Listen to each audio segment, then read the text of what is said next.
Muy buenas noches a todos y bienvenidos a Historias de Terror. Para mí es un gusto poder saludarlos una vez más y llegar a todos ustedes como cada noche con una historia. Algunas personas viven como si nunca fueran a morir. Entran en una dinámica de acumular riquezas cuando en realidad es la muerte la que siempre estará al final de nuestro camino. Y otros, por el contrario, se encuentran en permanente angustia porque sienten morir. Pero todo esto no es relevante sin una historia. Mi nombre es José Llamas y te presento El Funeral. La siguiente historia es compartida por Don Carlos en Crónicas Paranormales, Huasteca Potosina. Como les había dicho, siempre y a cada rato veo cosas que para mí ya son comunes. No sé si la gente me crea. Lo único que sé es lo que yo vivo y con esto, al parecer, me voy a ir a la tumba. Pero hay una historia que me llega muchísimo a la memoria. Corría el año de 1979. En ese año, falleció en agosto un buen y querido amigo llamado Isaías. Era mi mejor amigo. Murió ahogado en el río, aquí a unos cuantos minutos de este lugar. Me acuerdo que ese día había ido a pedirle permiso a mi mamá, que en paz descanse, para que yo fuera con él a nadar un rato, pero no me dejaron porque estaba desgranando unas mazorcas. Mi amigo se fue triste porque no me dieron permiso, pero tan solo unas horas después nos avisaron que había un ahogado en el río. Era mi amigo. No lo podía creer, pero en realidad así pasó. Al otro día fuimos temprano a su casa para ayudar a repartir el pan y siempre me preguntaba el por qué no había ido yo esa tarde. Y la razón fue porque cayó un aguacero y como yo vivía nada más con mi madre, yo le ayudaba a poner las cubetas para que el agua no mojara todo adentro de la casa. Aparte, mi mamá tenía mala una pierna. Ese día estuve todo el día ayudándole. La mera verdad, no quise acercarme a su ataúd porque quería tener un recuerdo bonito en mi vida de Isaías. Estuve ahí ya hasta entrada la madrugada del otro día. Unas horas antes había llegado mi madre, pero se regresó con una comadre de ella a la casa. Mi mamá sabía y entendía que me dolía mucho haber perdido a mi amigo. Como saben, aquí en la Huasteca siempre se ha batallado por el mal servicio de luz.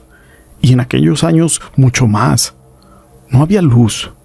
La hermana de Isaías me dijo que si yo le ayudaba a poner unas velas de parafina en botellas de aceite, y empecé a ayudarle. Solo estábamos ella, la madre de mi amigo y yo. Y me dijo, casi no vino gente al velorio. Para esto, regresé a la hornilla por más velas y el ataúd estaba justo en medio de la casa. Cuando volteé, vi que estaba una niña con un vestido azul y sin pies, viendo ese ataúd. Me quedé totalmente paralizado sin poderme mover. La hermana de Isaías salió del cuarto y me preguntó que qué tenía. Ella no podía ver a esa niña, la que estaba allí asomándose al féretro, y yo moví la cabeza. Y sin girar su cuerpo, la niña volteó solo la cabeza. Cuando le vi el rostro, tenía la cara totalmente desfigurada. Sus ojos parecían como pintados de tizne y su quijada estaba chueca, estirada hacia la derecha y no tenía nariz, solamente un agujero grande y negro. Aquí hay más velas, me dijo la hermana, o pásame las velas. La verdad es de que no recuerdo bien lo que me dijo, por mi edad. Entonces, yo se las di y le dije que si ella no veía a la niña. Me preguntó que cuál niña. Esa, mira. Volteó, pero nunca vio nada. Yo le aseguraba que ella estaba ahí. Me ignoró. Pasando eso, esa niña volteó su cabeza y empezó a reírse y a apuntar al cristal del ataúd. No quería verla más, así que le dije a la hermana de Isaías que me iba a salir un rato. Y cuando estaba en el patio, solo brillaban las velas de adentro. Y le veía por la ventana la coronilla a esa niña, o a ese ser. Me di media vuelta y cuando estaba viendo hacia el patio, salió una sombra como de un perro, pero no ladraba, más bien le hacía como un gato en celo. Se acercó y yo cerré mis ojos por aquel susto. Cuando los abrí, justo ahí en la puerta de la entrada estaba algo parecido a mi amigo, desnudo, tirado en 4 patas y viéndome. No tenía brazos ni piernas, tenía extremidades como de caballo. Me miró y empezó a decirme que lo ayudara, mientras un ser alto, con media cabeza partida a la mitad, le jalaba como una soga con la que lo tenía amarrado del cuello y me decía que lo ayudara. Ese ser le pegaba con una cuarta, pero no era mi amigo, estoy seguro. Se burló mientras yo corría hasta mi casa. Entré y le conté a mi mamá lo que me había pasado. Lo único que me dijo, eso era la cosa mala. Esta historia la quise compartir con ustedes, pero acerca de velorios y de muertos no es la única historia que tenemos. La siguiente historia es anónima. Hace 2 años mi amiga pasó por una terrible situación. Su hijo fue diagnosticado con leucemia y su agonía fue bastante agobiante para todos aquellos que lo queríamos. El pequeño apenas tenía tan solo 4 años de edad y era un niño muy cariñoso y luchó hasta el final de sus días. Y murió como jamás haya visto alguna persona morir. Fue muy feo y la verdad es de que no se lo deseo a nadie. La noche de su velorio, la casa estaba llena de personas, familiares de mi amiga, y que jamás la habíamos dejado sola. Tuvo que estar medicada, obviamente, casi toda la parte de la tarde para aguantar esa desdicha. Ya por la medianoche yo me regresé a la casa a bañarme y volvería terminando. Regresé y la gente poco a poco se fue y otras más se iban a acostar a los cuartos de la familia de ella. Mi amiga despertó a eso como de las 2 o 3 de la mañana, ya un poco más tranquila, dentro de lo que cabía, así que yo me puse a hablar con ella. Pero antes de hablar, la tuvimos que contener, puesto que se abalanzó corriendo al ataúd de su hijo y casi lo tumba. Entre charlas, ya cuando solo estábamos su hermana, ella y yo, nos fuimos a ver a ese niño al ataúd, y no parecía muerto, sino como si estuviera dormido. Ella empezó a hablar con su hijo. Entonces, escuchamos una risa, pero haciendo eco desde la parte trasera de la casa. Fue algo curioso, porque no había nadie. Nos quedamos completamente heladas al escucharlo y dijo que esa era la risa de su hijo. En ese momento salimos corriendo para ver. Al salir, esa risa se oía clarita. Luego de esto mi amiga le empezó a hablar y el niño le contestaba. ¿Dónde estás, mi niño?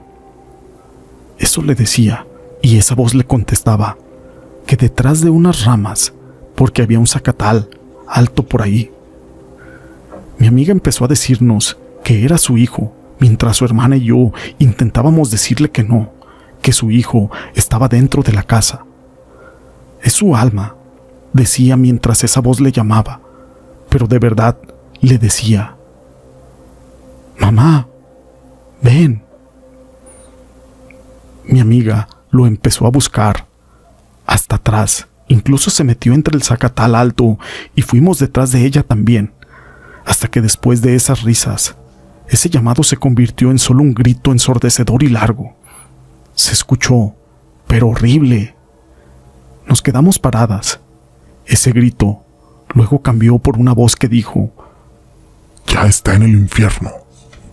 Posteriormente, escuchamos la voz de su niño que decía: mamá, tengo frío, quiero agua. Y después se escuchó otro grito largo, así que nos regresamos huyendo hacia la casa. Estábamos totalmente aterradas por haber escuchado todo eso y no vimos nada más que escuchar esas voces y esos gritos. Cuando entramos a la casa, estaba la mamá de mi amiga y nos vio y nos preguntó que qué teníamos. Mi amiga entró llorando y le dijo que habíamos escuchado al niño. Su madre también comenzó a llorar también con ella. Luego, fuimos a ver el ataúd y el niño tenía los ojos abiertos. Y por Dios santo, en la parte de la almohada Tenía como unos manojos de zacate seco. Del ojo derecho le salía una especie de lágrima roja, como si fuera sangre. En ese momento, mejor cerramos el ataúd porque fue muy traumático y hasta el día de hoy les cuento esta historia. No sé qué sería, si lo que oímos era real y no tenemos ni idea por qué dentro del ataúd había esos pedazos de zacate. Estas historias acerca de velorios las quise compartir con ustedes. Si les han gustado, déjenme su pulgar arriba. No olviden en dejar sus comentarios. Y gracias por ser parte de este canal.